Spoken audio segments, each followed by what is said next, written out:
perkenalkan, nama aku Maria Juwita. Aku dari Universitas Hanata Dharma, Prodi Pendidikan Keagamaan Katolik angkatan 2022. Di sini aku akan membahas sebuah topik yang sangat relevan dan sering dihadapi oleh generasi Z dan generasi Alpha, yaitu kesehatan mental. Di era digital yang penuh dengan tekanan dan media sosial, tugas sekolah yang menumpuk, serta ekspektasi dari lingkungan sekitar, banyak dari kita yang merasa kelelahan, cemas, bahkan kehilangan arah. Kadang kita merasa sendirian dalam perjuangan ini, seolah-olah beban yang kita pikul terlalu berat untuk ditanggung sendiri. Namun, di tengah kegelisahan ini ada harapan yang kita temukan dalam kebersamaan dengan sesama dan tentunya dalam firman Tuhan. Saat kita merasa terbebani, Yesus dengan sendiri mengundang kita untuk datang kepadanya, memberikan beban kita kepadanya, dan menemukan ketenangan di dalam kasih-Nya. Nah, teman-teman tahu nggak sih kalau misalnya ada sebuah lagu yang sangat relevan bagi kita, terutama bagi generasi Z dan generasi Alpha, yaitu lagu dengan judul Hati-Hati di Jalan oleh Tulus. Lagu ini menggambarkan perasaan hampa dan pencarian makna yang sering dirasakan oleh generasi Z dan generasi Alpha, di mana mereka tuh melalui kehidupan yang serba cepat. Lirik yang sangat relevan yaitu kita berjumpa di jalan, kau buatku tersenyum yang lupa caranya. Lirik ini menyeratkan bagaimana pertemuan dan kehadiran orang lain dapat membantu kita, terutama kita merasa kehilangan arah atau lupa caranya untuk merasa bahagia. Lalu juga ada dialog film yaitu dengan judul Nanti Kita Cerita Tentang Hari Ini.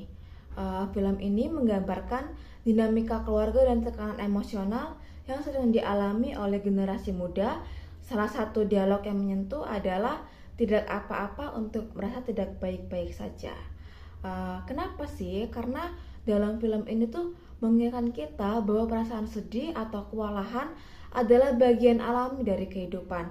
Dengan mengakui bahwa tidak apa-apa untuk merasa rapuh, kita membuka ruang untuk penyembuhan.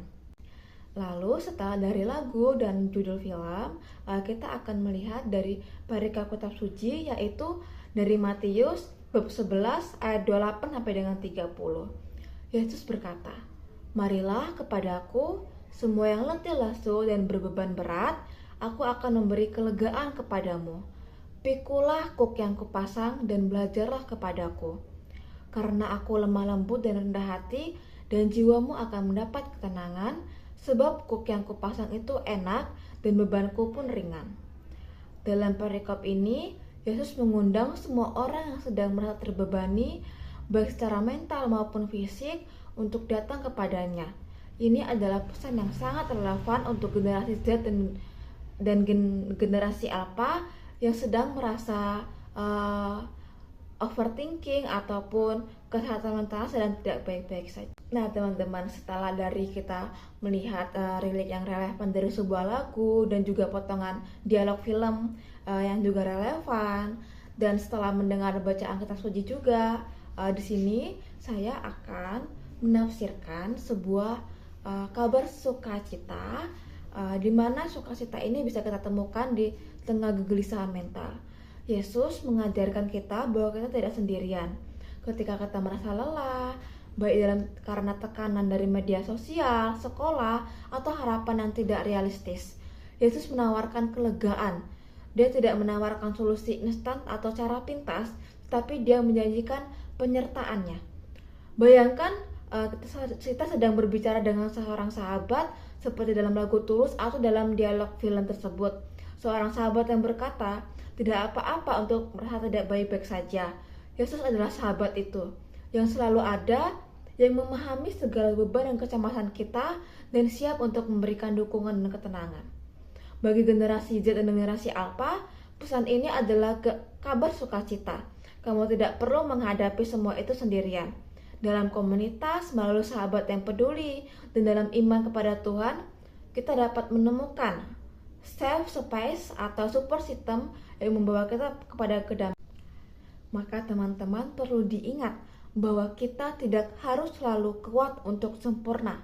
Saat kita merasa letih atau tertekan, Yesus mengundang kita untuk selalu datang kepadanya, memberikan beban kita, dan menemukan ketenangan dalam kasih-Nya. Sebagaimana kita saling mendukung sebagai sahabat, Tuhan selalu menjadi sahabat yang paling setia.